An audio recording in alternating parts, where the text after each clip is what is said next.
Si tu as cliqué sur cette vidéo, c'est peut-être que tu as regardé des dizaines et des dizaines de vidéos qui t'expliquent comment réussir dans ton projet sur internet et qu'à la fin de la vidéo, on t'a annoncé qu'il y avait une super formation à seulement 2000 € mais qui tombait en réduction à 200 € parce que c'est le moment. Dans cette vidéo, moi je vais te donner les conseils que moi j'applique, les techniques que j'applique vraiment personnellement pour mener des projets sur internet, peu importe quel est le type de projet. Parce que oui, quand je dis la stratégie pour réussir sur internet, comme vous avez vu dans la miniature, ça veut pas dire que ce que je vais dire, ça s'applique pour un projet spécifiquement. Parce que tu peux avoir un projet de création d'e-commerce, donc du dropshipping, c'est à peu près la même chose. Tu peux aussi vouloir créer une chaîne YouTube, tu peux vouloir créer une agence de service, ou alors tout simplement te mettre en tant que freelance ou autre projet sur internet, je sais pas, devenir influenceur, voilà, je sais pas trop ce que tu veux faire, mais dans tous les cas, il y a des choses qui reviennent régulièrement, des trucs que tu peux faire de manière vraiment régulière, et donc dans cette vidéo, je vais essayer de t'expliquer, en tout cas, ce que moi j'ai appris en testant plusieurs projets différents, donc voilà, ce que j'ai appris de mes erreurs, mais aussi avec quelques petites réussites que j'ai pu avoir en menant à bien quelques projets. Donc déjà, la première chose qu'il faut savoir, bon, alors ça fait très conseil de mec qui va te vendre une formation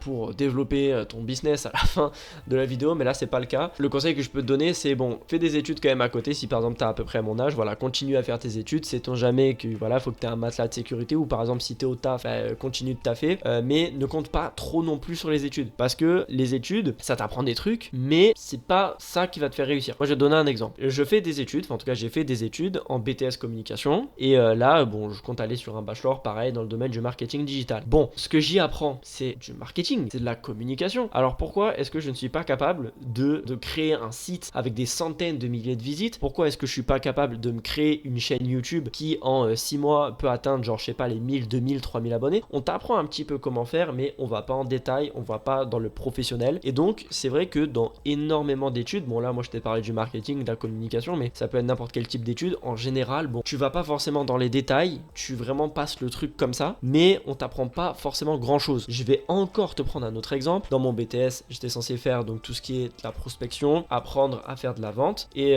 quand j'ai créé mon entreprise d'agence SEO, je peux te dire que tout ce que j'avais appris en cours c'était complètement inutile. Vraiment, je me suis servi d'absolument rien. Tu vois, les études, frérot, tu peux pas forcément compter dessus. Tu peux compter dessus pour avoir une sécurité, pour trouver un taf derrière, ça ok, mais si tu veux développer des compétences, c'est pas ça qu'il va falloir faire. D'ailleurs, en parlant de développer des compétences, l'un des trucs le plus important, c'est de développer une compétence. Alors là, tu vas me dire, tu es en train de me prendre pour un golemon. Évidemment que si j'ai un projet sur internet, c'est que derrière j'ai une compétence. Mais il y a beaucoup de gens, dont moi il y a genre peut-être 2 ans à l'époque, je voulais créer un truc sur internet, voilà, j'avais volonté de créer quelque chose, mais je savais pas quoi faire, parce que j'avais pas forcément de compétences. Je veux dire, je savais faire un peu de montage vidéo, mais bon, j'étais pas très bon comparé à certains. Et puis les seuls trucs que je savais faire, c'était genre aller jouer aux jeux vidéo, donc je m'étais créé une chaîne Twitch, que j'ai fait pendant 2 mois, puis après ça m'a saoulé, parce que bon bah, tu vois, faire streamer c'est pas un projet de vie, enfin pour moi en tout cas. Et donc ce qui fait que bah j'ai pas continué. Sauf que le jour où j'ai eu une compétence vraiment spécifique, c'est-à-dire le SEO, là je me suis dit ok, là c'est vers là que je vais, tu vois, là je vais me créer mon truc dans le SEO, je vais y aller, je vais faire tout ce qui est en mon possible pour que ça fonctionne, et à côté bah en fait j'ai développé plein de compétences. Par exemple là pour les vidéos YouTube, bah, j'apprends à faire des miniatures, j'apprends à faire un montage vidéo un petit peu dynamique, j'essaye de mieux parler devant une caméra, etc., tu vois, j'apprends pas mal de compétences. Donc essaye d'apprendre déjà à la base une compétence, tu vois, que tu vas utiliser dans ton projet, peu importe ce que c'est, et puis après de toute façon tu auras besoin de développer d'autres compétences, mais tu vas le faire. Bon là ça y est, t'as ta compétence, tu sais que bon les études faut pas lâcher, mais que c'est pas ça qui va te rendre voilà, hein, qui va pas te donner un truc de fou. Maintenant ce qu'il faut que tu comprennes, c'est que tu vas commencer à travailler. Ok, tu vas commencer à faire tes trucs et tu vas avoir vraiment très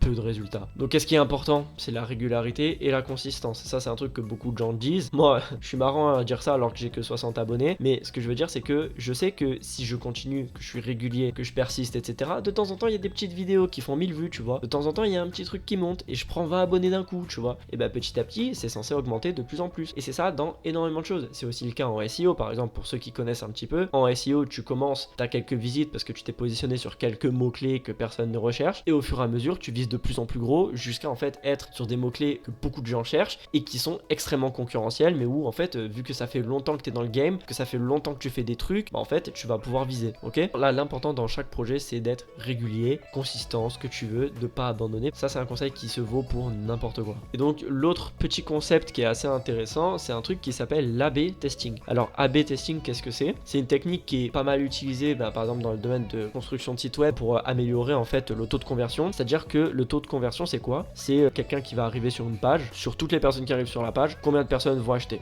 En fait, ce combien de personnes, c'est le taux. Et donc le but de chaque site, tu le devines, c'est d'optimiser le taux de conversion, parce que le but c'est de faire de l'argent, ok? Et donc en fait, pour faire ça, il y a plusieurs techniques qui peuvent être utilisées pour optimiser ce taux de conversion, mais ce que les gens font, c'est qu'ils créent deux versions d'une même page et ils vont voir laquelle a un meilleur taux de conversion et ils vont voir quelle est la différence entre les deux. Et donc en fait, ils testent une page A et une page B. C'est ça de l'A/B testing. Et tu regardes ce qui fonctionne le mieux. Admettons c'est la page A qui fonctionne bien. Ok, tu fais la page A, tu la mets, et puis après un autre jour, tu vas recréer une autre page B qui va se baser sur la page A, qui va être légèrement différente. Donc là, c'est dans l'exemple des pages web, mais ça marche très très bien pour des vidéos. Moi par exemple, je sais qu'il y a des vidéos, des styles de vidéos qui fonctionnent mieux que d'autres. C'est-à-dire que par exemple, la vidéo quand je l'ai sortie sur la SGE, je me suis dit peut-être qu'elle va bien marcher. Par rapport à mon nombre d'abonnés, elle a bien marché. Quand j'ai vu qu'il y avait les Google Leaks, je me suis dit ah, c'est un truc d'actualité, c'est un sujet qui peut intéresser. Je l'ai fait, la vidéo, c'est celle qui a fait le plus de vues sur ma chaîne actuellement, donc j'en suis assez content. Et je savais que la vidéo, elle allait à peu près bien fonctionner. Mais il faut tester, parce que si t'as pas fait genre une dizaine de vidéos qui font 10 vues, comment tu veux savoir quel sujet marche et quel sujet marche pas? Tu vois, tu peux pas trop le savoir. Donc l'A/B testing, c'est assez important. Et le dernier truc que je dirais de faire et qui est très important, c'est de savoir se remettre en question. Écoute, moi quand j'ai commencé là à faire ma petite agence SEO, pendant longtemps j'ai juste fait de la prospection après 17 heures, c'était pas terrible et en fait au final genre en un an j'ai fait une vente,